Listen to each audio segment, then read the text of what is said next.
Well, hello and welcome to this English lesson about home remedies. I'll explain a little bit more about home remedies in just a little bit, but the short version of what a home remedy is it's something you do when you don't feel well or you've injured yourself at home instead of going to a doctor. So it's for minor things, minor ailments, and minor injuries.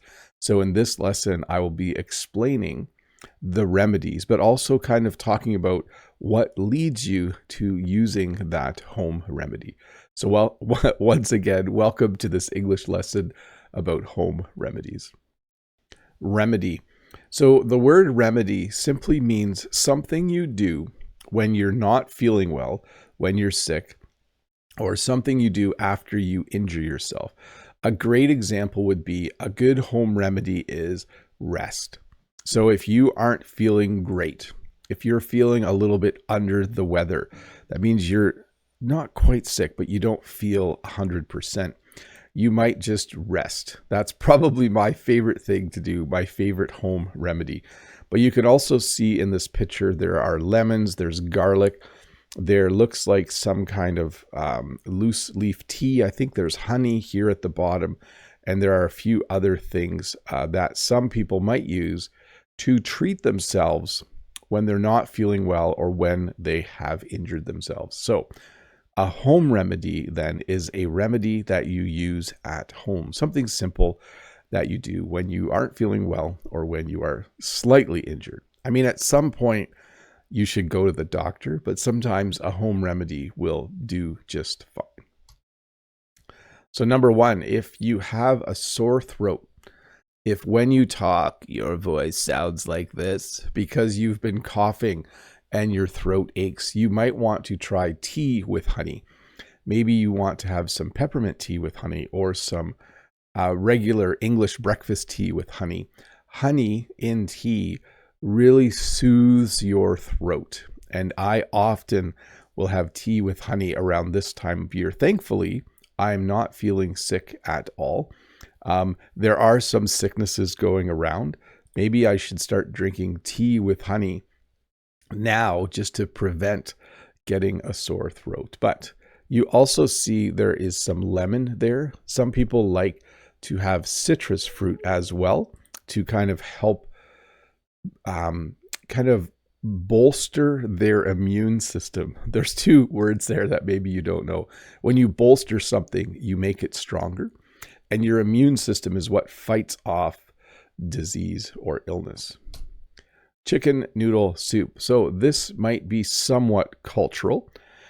Soup is not cultural, but the kind of soup when you're sick, chicken noodle soup, might be quite North American. I'm not sure. But chicken noodle soup is made from chicken broth, pieces of chicken, usually some vegetables like carrots and maybe some peas. And then there are, of course, noodles in the soup. You can see here a nice hot bowl of chicken noodle soup. This is a remedy that people often use when they have a cold. So when I was a kid, if I stayed home from school because I wasn't feeling well, a lot of times my mom would make me a bowl of chicken noodle soup. And the idea was that that would make me feel better. The hot soup, the vitamins and minerals or whatever's in chicken noodle soup would somehow make me feel better. So it's a pretty common home remedy. In fact, one of my kids was sick last week, and so we bought some chicken noodle soup. We bought like a big thing of frozen chicken noodle soup from a place that makes it from scratch, and it was really yummy. I actually had some of it as well. Plenty of fluids. So this is a big deal. Often when you're a little bit sick, you might be losing fluids for one reason or another. And plenty of fluids, water, for instance, maybe lemon water, plenty of fluids is just good for you. You can sometimes become dehydrated when you aren't feeling well. When you're dehydrated, it means your body doesn't have enough water in it.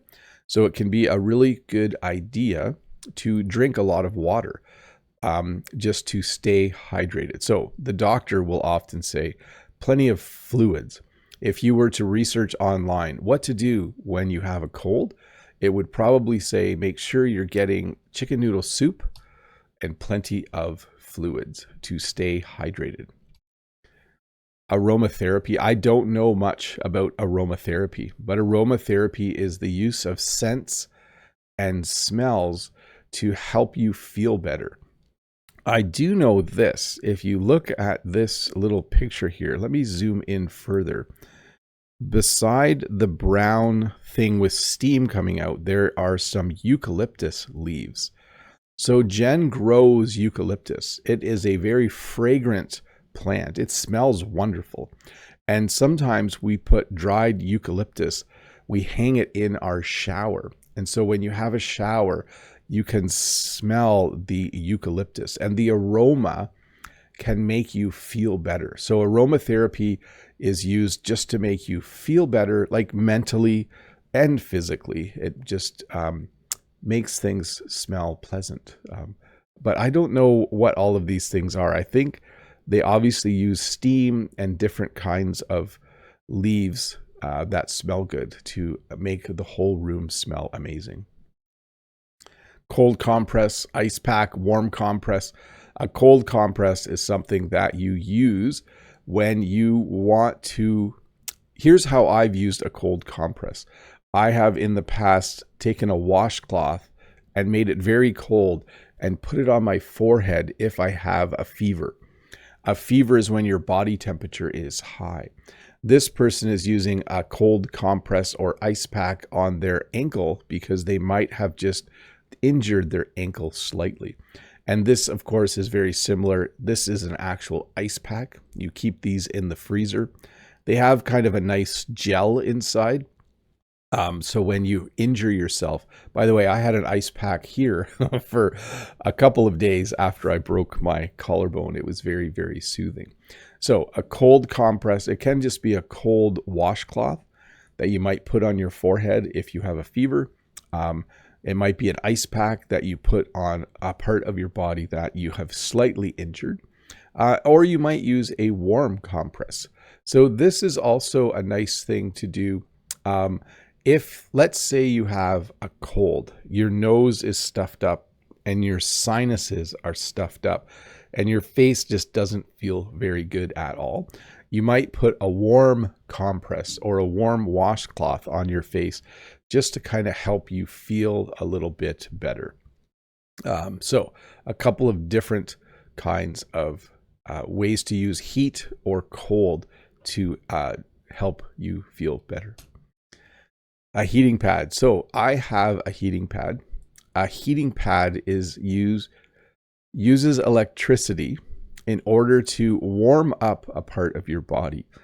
Right now, because I tore my hamstring a number of months ago, sometimes I will lie on the couch reclined and I will put a heating pad under that part of my leg so that heat goes into that muscle, and it really makes me feel better. I really think it is a great way to have a little home remedy to make a sore, stiff muscle feel better. So a heating pad has buttons and you can set it. Ours has 4 different levels of heat. I use the highest level, and then it warms up your body. Some people use heating pads just to stay warm, but generally a heating pad. I know when I had a sore back a couple of years ago, I used a heating pad to kind of help warm up that part of my back so that I just felt a little bit better. So a heating pad, a little electric pad where you can turn it on and the heat makes you feel a lot better. Saltwater gargle. So this is a lot of these home remedies are for sore throats. But if you put salt in water and you go, should I gargle? This is dangerous.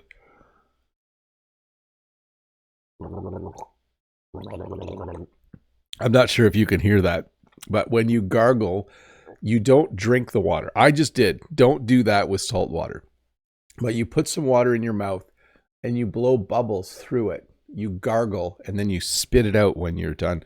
If you have a sore throat, sometimes gargling with salt water. Isn't that a great word? Gargling. Gargling with salt water can be a good home remedy. It can make your throat feel better. If you have dry skin, so in the winter in countries like Canada where it's cold, the heat in our houses makes our skin dry. Because we are heating our houses, it removes a lot of the humidity from the air. And so often people will put lotion on their hands and maybe on their face to keep their skin soft and so it's not dry.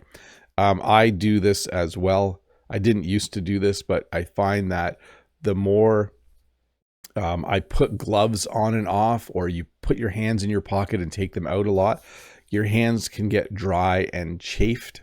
When your hands are chafed, they turn a little bit red. My hands are pretty good right now, but certainly lotion is a nice way to treat dry skin.